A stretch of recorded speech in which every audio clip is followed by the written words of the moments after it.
আসসালামু আলাইকুম বন্ধুরা, আজকে একটা সচেতনমূলক ভিডিও নিয়ে আসলাম আপনাদের সামনে। আপনারা অবশ্যই ভিডিওটা দেখবেন, কন্টিনিউ করবেন। আপনারা যারা গাড়ি ড্রাইভিং করেন বা গাড়ি ফিটনেসের কাজে আসতে চান, তারা সবসময় অনেক লং টাইম হাতে নিয়ে আসবেন, তা না হলে বিআরটিএ কাজ করাতে পারবেন না।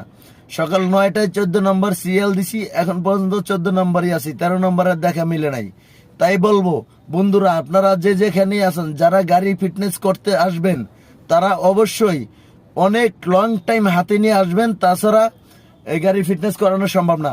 আর যদি সম্ভব হয়, ফজরের নামাজ পড়েই বিআরটিএতে এসে সিরিয়ালটা দিবেন, তাহলে বিআরটি এর কাজ করে কমপ্লিট করে যেতে পারবেন। তাছাড়া আমার মনে হয় পারবেন না, কেননা এখানে বিশাল সিরিয়াল, আর ভিতরে সম্ভবত হয়তো বা 2 নম্বরে এখনো চলতেছে, এই জন্য লং টাইম লাগতেছে।